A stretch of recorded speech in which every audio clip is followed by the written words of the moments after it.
भूतिया हवेली का रहस्य। कहानी शुरू होती है नरकटिया गांव। चारों ओर घना जंगल और बीच में एक वीरान टूटी फूटी हवेली।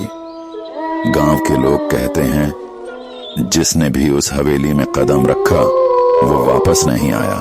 राहुल एक शहर से आया कॉलेज स्टूडेंट अपनी दोस्त सोनिया के साथ गांव घूमने आता है।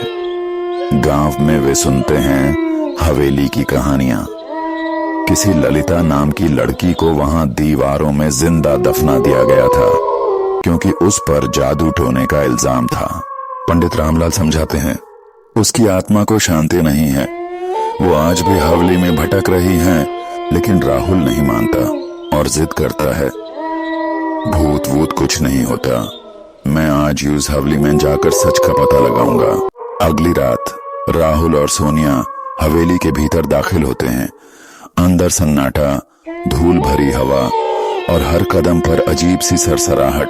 एक कमरे में उन्हें एक पुरानी डायरी मिलती है, ललिता की डायरी।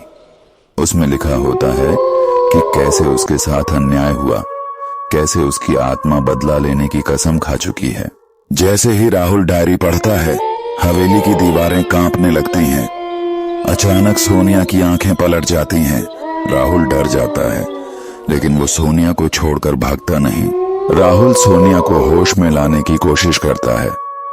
तभी एक भयानक परछाई सामने आती है, ललिता की आत्मा जो गुस्से से कांप रही है। उसका चेहरा झुलसा हुआ, बाल बिखरे हुए और आंखें खून जैसी लाल।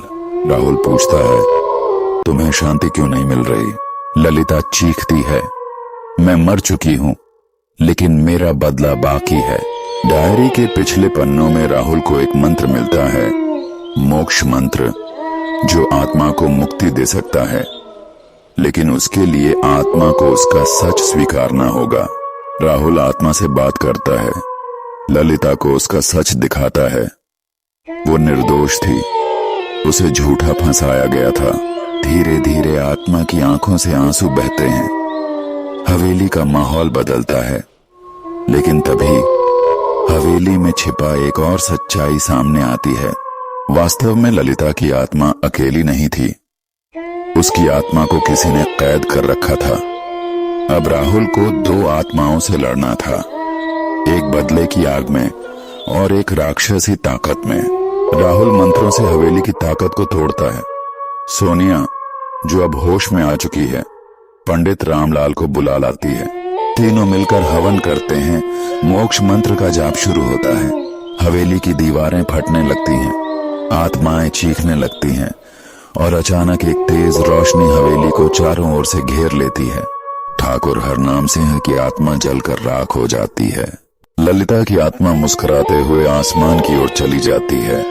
वो कहती है आज मैं ठाकुर हरनाम सिंह की आत्मा के चंगुल से मुक्त हो गई। आज मेरे आत्मा को शांति मिल गई। आप सभी का बहुत बहुत धन्यवाद। अंत हवेली खुद ब खुद गिरने लगती है। राहुल और सोनिया बाहर निकलते हैं। अब हवेली नहीं रही, न ही भूत।